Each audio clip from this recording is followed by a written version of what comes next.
Pozdrav svima, danas ću vam pokazati kako otpremiti video na YouTube. Otiđite na YouTube, vidjet ćete ovdje piše otpremi. Tu stisnete.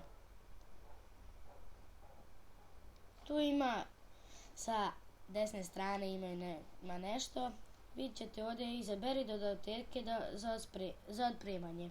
Stisnite na ovu strelicu. I vi sada izaberete video koji želite otpremiti. Ja ću morati... sada me zeza. Evo ga, nastavljamo. Tu stisnete i ovdje imate dodatke.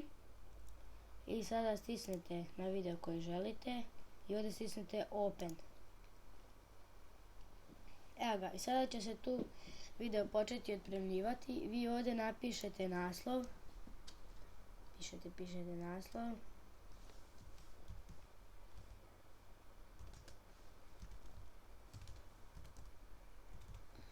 Koji ste snimili epizodu. I onda, ako hoćete, staviti one zvjezdice i srpski gameplay. Ja sam ovdje prestala snimanje da vas ne zamaram sa ovim zvijezdicama. Ovdje možete dodati poruku u video, ja ću napisati.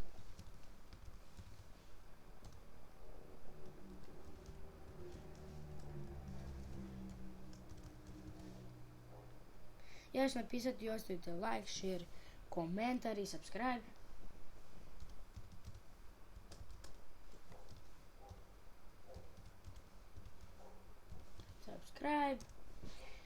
I onda stisnete ovdje objavi i ono će se polako objavljivati.